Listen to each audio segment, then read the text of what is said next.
Los ojos marrones de Aina siempre parecían como si el mundo que la rodeaba la sorprendiera inimaginablemente, lo cual era bastante inesperado, teniendo en cuenta que tenía poco más de 30 años y había visto muchas cosas en su vida. Sabía muy bien lo doloroso que podía ser traicionado por un ser querido, por no hablar de llevar sobre sus frágiles hombros el cuidado de una enorme editorial. La editorial Gross Book había sido fundada por su padre antes de que ella naciera. En el pasado, no mucha gente leía libros. La gente tenía otras preocupaciones. La cuestión de la supervivencia era lo primero. Pero su padre se arriesgó y creó una editorial junto con una imprenta, que en aquella época estaba arruinada, privatizada y vendida por nada. La fábrica imprimía una gama muy amplia de productos. Además de los propios libros, que no siempre eran rentables, imprimían carteles con estrellas del cine y del pop, tarjetas de visita, folletos publicitarios y folletos turísticos. Más tarde, mi padre creó una red de tiendas por todo el país, poniendo así los libros a disposición de los clientes en casi todos los barrios. Cuando apareció Internet, los libros de la editorial se vendían en varios sitios web. El lector ni siquiera necesitaba levantarse de su cálido catre para comprar un libro. Un clic y, un día después, un libro con una bonita portada y un contenido maravilloso está en su mesilla de noche, y se sumerge en el mágico mundo de la fantasía con una taza de café caliente en las manos. La editorial Gross Book no puede considerarse una simple editorial, sino un verdadero imperio con accionistas, divisiones minoristas y mayoristas, un centenar de editores, ilustradores y varios centenares de autores colaboradores. Pero no siempre fue así. Hasta hace unos meses tuvo que librar una auténtica batalla, pasar por pérdidas y sufrimientos para conseguir su herencia. Los padres de Aina se querían mucho. Su madre murió pronto, cuando ella solo tenía 5 años, y como su padre estaba muy ocupado, la crió una niñera. Pero Aina recordaba bien que, por muy ocupado que estuviera su padre, todos los sábados la llevaba a la cafetería favorita de su madre, donde comían pasteles y bebían café con mucha espuma blanca. Su padre nunca se volvió a casar, pues conservó toda la vida sus sentimientos por su difunta esposa. Observando el ejemplo de sus padres y alimentando sus sueños con los libros que había leído, Aina creía en el amor eterno, lleno de fidelidad, caminos de pétalos de rosa, burbujas de champán y canciones. Así que no es de extrañar en absoluto que cuando conoció al alegre, guapo y cariñoso Eric, la joven le atribuyera los rasgos de los héroes de los libros y se enamorara sin memoria. Sobre todo porque Eric creció, era huérfano, y como ella creció sin madre, sabía lo amargada y sola que puede sentirse a veces una persona. Por eso no solo creyó en el amor eterno y en el parentesco de sus almas, sino que se lanzó a casarse en contra de los deseos de su padre. Al principio, el padre no confiaba en Eric. Pero al observarle, vio que se preocupaba por su hija. Recordaba sus costumbres y preferencias, le compraba regalos y la llevaba a restaurantes, volvía a casa puntual y veía con ella sus películas favoritas de Audrey Hepburn. Además, Eric se implicaba seriamente en el trabajo de la editorial, ayudaba al padre de Aina e incluso asumía algunas de sus funciones. Todo acabó de tal manera que, cuando murió su padre, todos los accionistas votaron a favor de que Eric se convirtiera en el próximo director de la editorial. Los recuerdos de Aina se vieron interrumpidos por unos golpes en la puerta. Lara, una secretaria que llevaba un tiempo trabajando en la editorial, entró. «Aina, ahora tienes una reunión con Luis». Sí, que pase. Y trae café, por favor». Luis, el jefe del departamento comercial, entró en el despacho. Aina le respetaba mucho. Hubo un tiempo en que su ayuda, su trabajo, sus hallazgos y sus interesantes promociones habían salvado literalmente a toda la editorial. El rasgo principal de su carácter era la seriedad. Aina le conocía desde hacía años, pero nunca le había visto sonreír. Tanto si trabajaba en un nuevo producto como si pedía una comida en un restaurante, su rostro permanecía serio. La miraba a ella, Aina, con la misma seriedad. Tradicionalmente, en Nochevieja aumentan las ventas, sobre todo de libros de cuentos y de regalo. Naturalmente, también aumentará la carga. No tenemos suficiente capacidad ni personal para tirar de todo a la vez. Por eso propongo dejar un aviso en todas las webs de que los pedidos recibidos antes del 22 de diciembre los serviremos en el pedido normal, y todos los que nos lleguen después los enviaremos después de Año Nuevo. ¿Y si es antes del 25 de diciembre? Suena bonito, pero no es realista. Aina suspiró y asintió. Luis era la persona más fiable que conocía. Fue él quien la ayudó a ocupar el puesto de directora de la editorial, quien la salvó de la ruina total. Había ocurrido cuando el negocio de su padre había pasado a manos de Eric. Parece que ni siquiera una semana después de la muerte de su padre, como el marido mostró su verdadera cara. Sucedió después de que una mujer sin hogar con ropas andrajosas y apestando a alcohol se presentara una tarde en casa de Aina. «Pues hola, novia, vamos a conocerte», dijo en una lengua arrastrada, pero con una voz de trompeta que delataba el aspecto de una antigua comerciante de bazar de la peor calaña, acostumbrada a peleas y riñas, que intentaba colarse en la casa. «¿Quién eres tú?», se horrorizó la muchacha. «¿Yo? Tu suegra. ¿Por qué no te caigo bien? ¿Por eso no me invitaste a la boda? A lo mejor no quería». Empezó a gritar. Miró a Aina de pies a cabeza y escupió. «¿Qué tzatza? Sin piel, sin cara, solo huesos. Basta, vete de aquí, ¿o qué?». Ella se limitó a devolver la carcajada. «Me debes dinero, ¿sabes? Te llevaste a mi guapo hijo mi propia sangre. ¿Y postrarte a los pies de tu madre y hacerle un regalo?». La vagabunda sonreía con su boca desdentada. Aina estaba muerta de miedo. No entendía lo que estaba pasando, pero se recompuso y llamó a los guardias de su barrio de élite. Armados con porras, los guardias llegaron 30 segundos después, dispuestos a eliminar cualquier peligro. Pero resultó que sacar de la casa a una vagabunda que gritaba, escupía y mordía no era más fácil que derrotar a los matones. Aina siguió temblando durante mucho tiempo. Y cuando Eric llegó por la noche, encontró a su mujer llorando y congelada en el sillón. Las ventanas de la casa estaban abiertas, las mesillas y los escritorios volcados seguían tirados por el suelo. «¿Qué está pasando aquí? ¿Por qué hay tanto desorden?». «Aquí había una mujer borracha que decía ser tu madre», levantó la cabeza Aina. «No pareces sorprendida, pero no eres huérfana». «¿Qué iba a decirte?», espetó. «¿Que vengo de una familia de alcohólicos? Nací en un callejón. Mi madre era alcohólica y mi padre aún peor. Y en cuanto crecí me escapé de casa e intenté no entrar nunca en contacto con esa gente. Así que todo es mentira». Se dio cuenta y de repente gritó con fuerza. «¡Déjame, me duele! Duele, duele cuando te pegan día y noche y te rompen las costillas. Así que ten paciencia, querida». Aina intentó zafarse de los brazos de su marido. Ahora la estaba asustando y parecía haberse olvidado de sí mismo. Sus ojos se llenaron de sangre y Aina vio que Eric se había convertido en una auténtica bestia. Después lloró durante días y su marido no volvió a casa durante casi una semana. Sin embargo, Aina se alegró de ello. Ahora tenía claro que Eric se había casado con ella por el dinero de su padre y para ascender en su carrera. Entonces su marido le envió un ramo de orquídeas con disculpas y apareció en casa con mirada culpable. Y durante algún tiempo convivieron pacíficamente, aunque se evitaban mutuamente en sociedad. Un mes más tarde, sin embargo, un visitante apareció de nuevo en su puerta. Era Luis. Rechazó el café y enseguida empezó a hablar. «Ya es hora de que vuelvas a la editorial». «Mira», sacó su portátil del bolso y lo encendió. El sistema arrancó, abrió un archivo y Aina empezó a estudiarlo. «Alguien está retirando fondos de circulación, pero solo el director puede retirar esas cantidades». Se dio cuenta, horrorizada de aceptar la verdad. «También la red. Tu marido está retirando sumas de la cifra de negocios.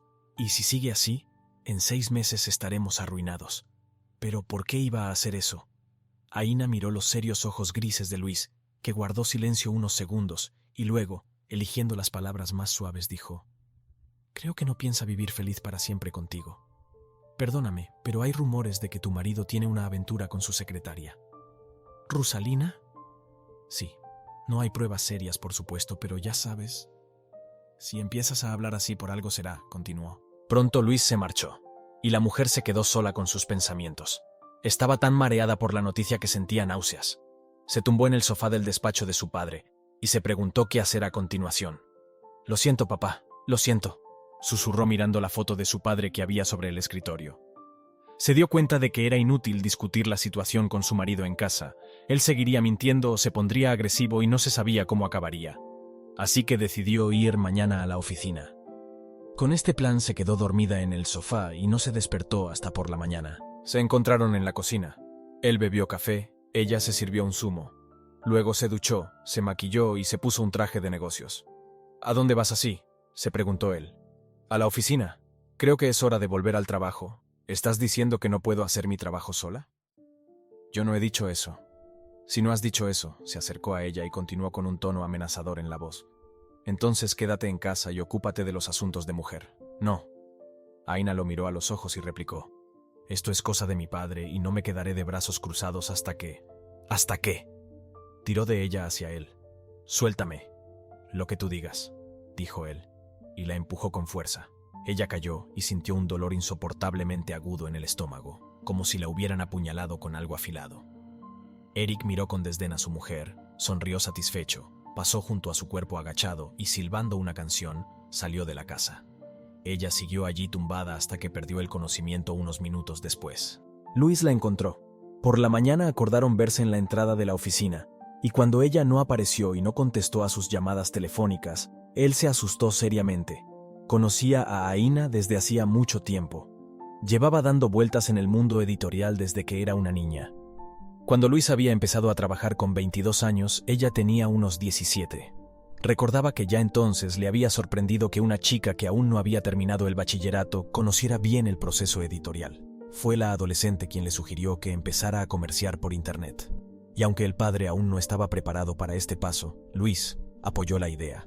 Y ahora es esta rama la que aporta los mayores beneficios al imperio.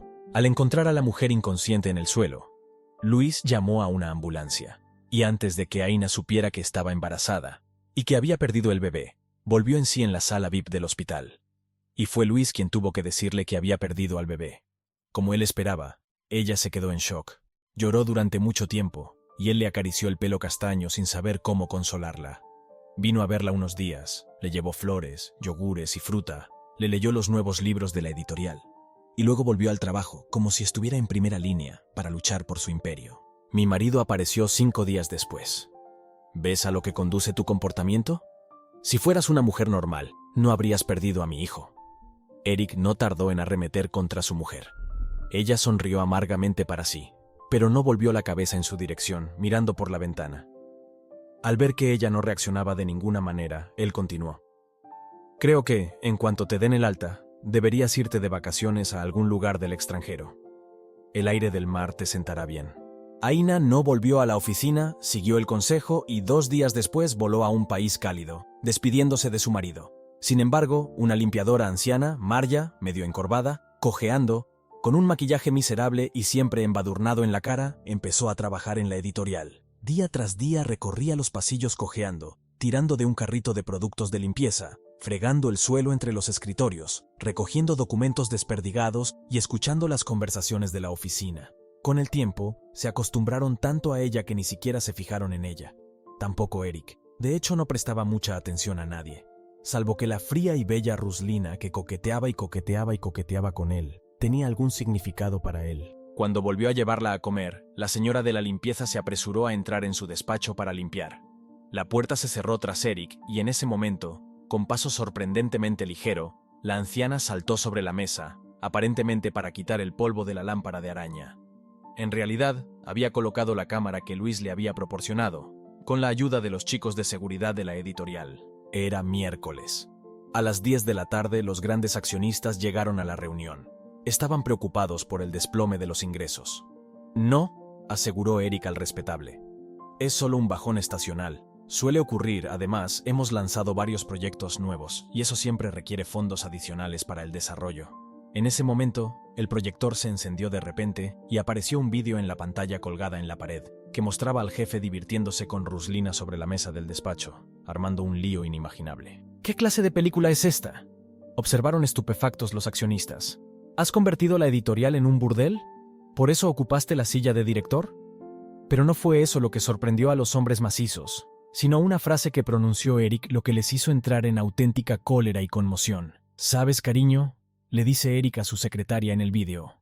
Estoy deseando retirar el último millón de las cuentas de la empresa y terminar por fin lo que he empezado. Tengo que destruir la obra maestra de nuestro difunto director. Bebió mucha sangre de mí en su momento, y ahora me vengaré, y no dejaré sola a su hija. 2 semanas más y nos iremos a las soleadas Maldivas con todo el dinero. Te lo prometo. Ruslana asintió como respuesta y se apretó contra el jefe. Nadie siguió viendo el vídeo. Fuera de aquí, sinvergüenza. Recuerda que no puedes salirte con la tuya, se gritaron unos a otros. Por fin los accionistas se dieron cuenta de la clase de hombre que era realmente Eric y de que no valía la pena escuchar sus engaños. Señores, escuchen, puso Luis con calma. Para confirmar las palabras de Eric sobre la destrucción de la empresa, sugiero que hagamos una auditoría contable del último año e investiguemos las actividades del director. Sí, ahora entendemos a qué tipo de desarrollo desviaba el dinero de la empresa. En el tumulto, La secretaria de Rusling corrió hacia la salida y Eric, temeroso de quedarse a solas con la gente que se había amargado contra él, la siguió. En la puerta del despacho, vio a una anciana señora de la limpieza que observaba lo que ocurría. Solo ahora, mirándola de cerca a sus grandes y abiertos ojos marrones, reconoció a su mujer y se abalanzó sobre ella. «Así que eres tú. Tú eres el cabrón que está detrás de todo esto». Pero Luis apartó inmediatamente a Eric de la mujer y lo empujó fuera de la oficina. «Fuera. Este vídeo es suficiente para que Aina recupere no solo su editorial, sino también su libertad frente a ti». «Voy a por ti», amenazó su marido. Finalmente, Roscoe fue encarcelado por estafa y robo. Los fondos retirados, aunque no en su totalidad, fueron devueltos a las cuentas de la editorial. Aina se divorció y ocupó el lugar que le correspondía por derecho. Todos los días Luis acudía a Aina con informes y propuestas. Lanzaban nuevos programas y promociones. Buscaban autores y traductores jóvenes. Últimamente son muy populares los escritores de cuentos chinos y los cómics japoneses. ¿Y si abrimos un departamento asiático?, sugirió Aina. Veré qué puedo hacer y buscaré traductores. A cambio, sí. Recuerdo que siempre quisiste escribir algo propio. Tu padre soñaba con publicar tu libro. Casi lo he terminado, pero no sé hasta qué punto es bueno. Para eso tienes a todo un equipo de editores. Ellos evaluarán el texto y te dirán lo que tienes que arreglar. ¿Tú crees? Ella lo miró a los ojos y volvió a perderse en su seriedad. Habían trabajado juntos durante mucho tiempo. Sus roces casuales provocaban corrientes, la atracción era irrealmente fuerte. Pero Aina ya se había quemado una vez y no tenía prisa por empezar una nueva relación. Y Luis era demasiado serio para tener prisa, sopesaba cada uno de sus pasos. Pero a pesar de la racionalidad de estos dos, el amor floreció en sus corazones. La Feria del Libro de Frankfurt se inaugura dentro de una semana. ¿Vendrás conmigo? Reservaré los billetes y el hotel, respondió con calma, pero en la comisura de sus labios se dibujaba una sonrisa de felicidad. Salió del despacho, y ella cerró los ojos, soñando con su viaje juntos. Ya se los imaginaba dando de comer a las palomas con migas del famoso bresel alemán en la plaza central, degustando salchichas calientes en salsa de curry en la plaza, probando diferentes tipos de cerveza, y quién sabe qué pasaría una noche, y suspiró feliz. Qué bonito sería escribir nuestra novela juntos. Muchas gracias por ver esta historia, queridos suscriptores y televidentes. Comenten nuestros videos, compártanlos con sus amigos, difundan nuestras buenas historias, para que puedan vivirlas junto con nosotros. Dios los bendiga, y todo lo mejor para ustedes. Hasta las próximas historias.